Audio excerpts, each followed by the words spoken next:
Coming up on this episode, People who do believe Peter, though, are what I'm calling a DIY spy-busting trio. I just decided to take those events and put them on the MARTA downtown and put them in the shopping malls and Not ending up in real-world spy danger, like ending up dead in the Chattahoochee River. this podcast from Georgia Public Broadcasting highlights books with Georgia connections, hosted by your two favorite public radio book nerds who also happen to be your hosts of All Things Considered on GPB Radio. I'm Peter Biello. And I'm Orlando Montoya. Thanks for joining us as we introduce you to authors, their writings, and the insights behind their stories, mixed with our own ideas and thoughts about just what gives these works the narrative edge. All right, Peter, let's pretend you're going to write a spy novel. Okay. In what decade are you going to set your spy novel? Man, I don't know if I have a particular decade, but I do think it would be anytime before computers and cell phones were ubiquitous. I just feel like if you're writing a spy novel at that time, you have to rely more on wit and deception and, clever disguises and not just on technical prowess with the machine to break in something. So 50s, 60s, 70s, 80s, that kind of thing. That could work, but it could also be, 1800s for All that right. matter. Spies existed then, I assume. A Roman spy novel. Sure, why not? How about what city are you going to set your spy novel in? It would have to be a place where there are secrets worth knowing, I think. Maybe DC? Okay, so Political intrigue, what's going on here? a DC spy novel set before the age of computers. Well, Yes. the book we're talking about today Is not that. Not that. I can't imagine I would have guessed that. I mean, you had a 1 in 10 chance of getting the decade, I guess. This is set in 1985 in Atlanta, Georgia. And this book has everything that I like about spy novels. It's thrilling. It's got unraveling clues. It's got secrecy. It's got people who aren't who they really say they are. It's got tangling loyalties. And it all takes me back to the era of Michael Jackson and Tears for Fears. The book is called Everybody Wants to Rule the World by Ace Atkins. So I can see why the 80s would be a good time for this, right? It's Cold War time. But why Atlanta? Well, I mean, think about it. We had defense contractors here, right? Okay. Dobbins. We had, Martin Marietta. We had all these industries creating spy satellites and whatnot. But the Russians were everywhere, Peter. They didn't just settle in Washington, D.C. There were spies everywhere. And more importantly, this is where Ace Atkins grew up. And he was a child of the 80s, and kind of the story is based on his childhood. And it's like a love letter to the 1980s. We got all kinds of 1980s references, all kinds of references to Atlanta. And the protagonist is a 14-year-old boy who is named Peter. And he's really the person who drives the story. I spoke with Atkins about Peter, and he said that Peter was really the first character that he really didn't have to craft very much because Peter's me. And I was that age. I was 14, 15 years old in 1985. And you always hear the old adage is write what you know. And I think for many of my books, I would write what I would learn. I would write about subjects I was interested in or places I wanted to visit and learn more about. And this was the first book that I did set in a place and time that I was intimately aware of. I lived in East Cobb County, way out in the suburbs. I had interest in watching MTV and riding BMX bikes. And so it was really the first character that I could step into the shoes I knew so well. And I also like the idea that a 14-year-old kid is running the story because, he can't drive a car. He can't do the things like a regular investigator. He's having to bum rides for friends. He's having to rely on adults for information. And that puts him in a very unique spot. Huh. Okay. So 14-year-old Peter, is he able to sort of figure out who the bad guys are before the authorities do? Or Peter is able to figure out a lot. Remember, This is the 1980s. This is the era of independent, free-roaming kids. So let's hear it for the Gen Xers out there, myself among them. When I was that age, you could, your parents didn't know where you were. You could go out in the back, go down to the creek, get into an alligator-infested waters. You could get stung by bees in the woods, and nobody knew. As long as you were home by the time the lights went on, you weren't going to get yourself in trouble by your parents, even though you would have been in trouble, with what you did. anyways, so in this book's case, in the opening sequence, Peter thinks his mother's new boyfriend, Gary, is a Russian spy, and Peter gets himself into some pretty hairy situations trying to prove that Gary is a Russian spy and save himself.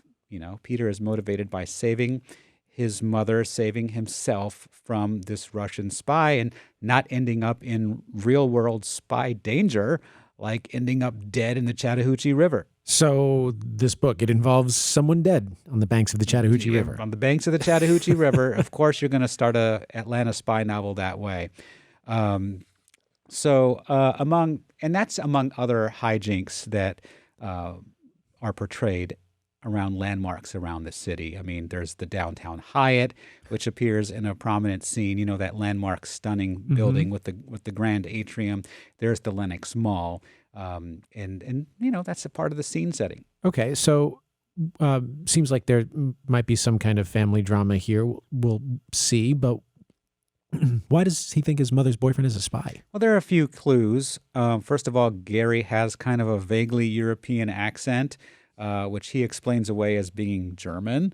And Peter also finds like a weird radio in his office that he thinks is a spy radio. But he also finds cassettes in Gary's car that are like Russian military music. So Peter thinks that Gary is a spy. So you mentioned that Peter gets himself into these hairy situations. What are we talking about? Well, there are many hairy situations. It's a thriller, so you've got one coming just about every chapter. But the ones that are early on in the book, and remember, we like to talk about things that occur early on in the book so we don't give spoilers. But the ones that occur early on in the book is that Peter breaks into a defense contractor's compound where his mother works to try to, figure out some of the clues. And so that's why the boyfriend would be interested in her, because she works at a defense contractor. Yes. Okay. So, there are all these clues that are out there. And another hairy situation that Peter gets in is that he is almost seduced by a 14-year-old Russian girl spy. You know how in the spy novels... Yes. Yeah. You know how in the spy novels the guy is always seduced by a blonde bombshell.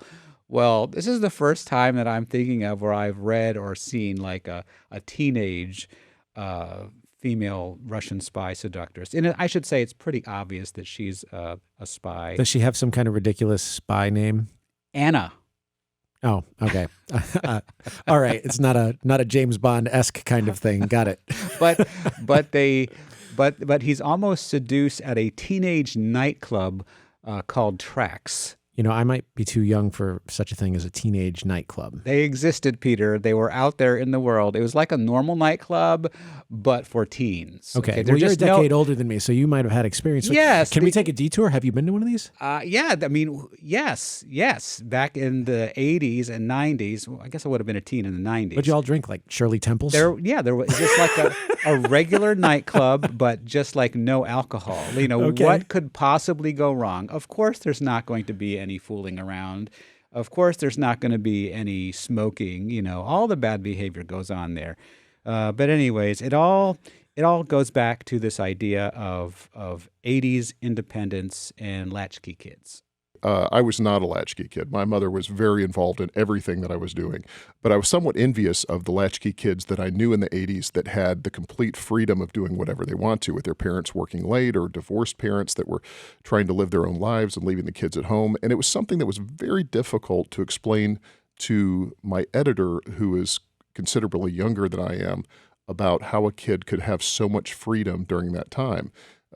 It just was something that I just said you had to be there. I said it was that era of the latchkey kid where you had to fend for your own. You had to grow up very quickly. You had to feed yourself. You had to get up in the morning.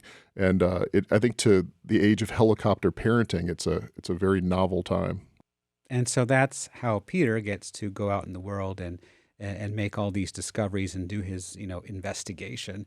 The author, Ace Atkins, had a line in the book, something to the effect of, and I'm going to get it wrong, but it was something to the effect of, our parents didn't care about us, they just sort of left us to roam free. Can we go back to one thing? Because the idea of a 14-year-old kid breaking into a defense contractor, I mean, what did he have to do? Did he like steal his mother's ID or something like that? Yeah, well, he got his mother's badge, Okay, and then there the it friends drove him, and they jumped over a fence and they went through the woods and badged in, and then he's got to find his way to his mother's office, which he doesn't know where he is. Gets past security, He gets past security. Yes, I think he was even like in an elevator. But it's a spy novel. You got to suspend your disbelief. Okay. Suspend your belief a little bit. But most of his friends don't really think that Peter is right in the head. They think he's crazy about this Russian spy business. They either don't care or they don't think it's true. Most of them are just along for the ride. The adventure of breaking in, whatever. So two people who do believe Peter, though, are what I'm calling a DIY spy-busting trio. That's going to be Peter, Hotch, and Jackie. And you just know from the very beginning of this book that Hotch and Jackie are going to be good, honest people. How do you know that? Well, they're outsiders, so they're not from Spy World. They're fearless, they're loyal. Hotch is a curmudgeonly old, washed-up writer who used to write spy novels. He now works at a bookstore, and he distrusts authority. He's very protective of Peter, and it's based on a real-life Atlanta writer. And Jackie is a former college football player, black, big guy, linebacker dude, and he was kicked out of the football program for being gay, and so he's a drag queen now. He's very observant. He's of course sassy. He's fearless. He doesn't care, and most importantly, he can kick your ass, and that's going to be important. Yeah, important if you're trying to be a spy. Yeah. You might need some defense. When the Russians come, you're going to need a big linebacker, even if he's wearing heels. Okay, so you've mentioned Russians a few times. Who are the Russian characters in this book, aside from maybe that boyfriend? So I'm not going to tell you who exactly the Russian characters are because that would be a spoiler. I will say that at least one of the characters is very relatable, and you sort of, I guess, develop empathy for him. I mean, because let's face it, some of the characters are evil. They're like killing people. But there is one that is based on an actual real-life person. His name is Vitaly Yurchenko. And the author fictionalized Vitaly somewhat, but the real-life Vitaly Yurchenko is a fascinating story. 1985, KGB agent. He defected to the United States. He provided the CIA with some secrets, and he apparently had some great adventures in the U.S. Before he defected back to the USSR. And I just find that to be a fascinating story. So the author takes this Vitaly Yurchenko character and puts him into an American scene and kind of imagines what he would be doing here. The key thing, though, is Vitaly can't stand American consumerism. So imagine his perspective, right? He grew up in Soviet World War II, deprivation, can't hardly find food, can't hardly find a place to live. And now he's, helicoptered into America with fast food joints and shopping malls.